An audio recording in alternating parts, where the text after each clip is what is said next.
मिनश्शैतानिर्रजीम बिस्मिल्लाहिर्रहमानिर्रहीम नहमदु व नुसल्ली अला रसूलिल करीम अम्मा बाद। आज जो मौजू मैं आपके सामने लाई हूँ उस मौजू का नाम है उमूर तबैया। हुक्मा यूनान का नज़रिया ये है कि उमूर तबैया ताल्लुक़ रखते हैं तबीयत से।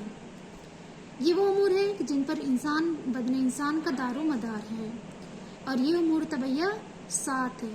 सबसे पहले मैं आपको बताती हूँ ये उमूर का मतलब क्या होता है, ताकि आप बाद में जाके कंफ्यूज ना हो।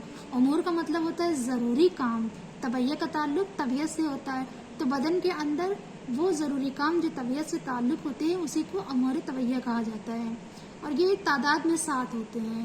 नंबर 1 जो है सबसे पहली चीज़ अरकान है, फिर दूसरे नंबर पर मिजाज, तीसरे नंबर पर आज़ा, चौथे नंबर पर अरवा, 5वें नंबर पर इखलाक, 6ठे नंबर पर कवा और 7वें नंबर पर अफ़ाल।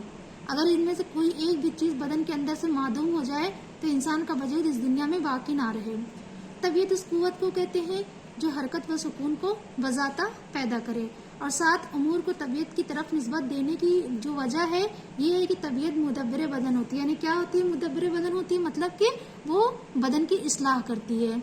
और ये उमूर बदन के अज्जा होते हैं, यानी बदन के अंदर पाए जाने वाले उमूर जो होते हैं अज्जा होते हैं। बाज़ उमूर जो होते हैं वो अज्जाए मादिया होते हैं और बाज़ उमूर जो होते हैं अज्जाए सोरिया होते हैं।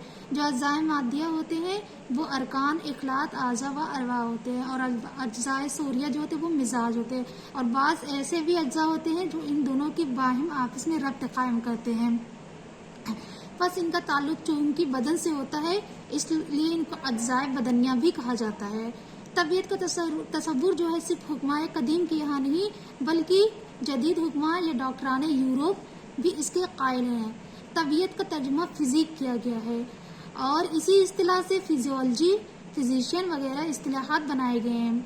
तबीयत वो ताकत है जो बदन इंसान की इस्लाह व फलाह के लिए जुमला अफ़ाल अंजाम देती है। मर्ज़ की सूरत में तबीयत ही जो होती है वो असली मुआलिज होती है। तबीयत ही का काम मर्ज़ की मुदाफ़ियत करना होता है। यानी तबीयत ही वो चीज़ होती है जो मर्ज़ को क्या होती है बदन के अंदर से दफ़ा करती है। और तबीब का काम है तबीयत की क्या होता है मुआवनत करना होता है। ठीक है।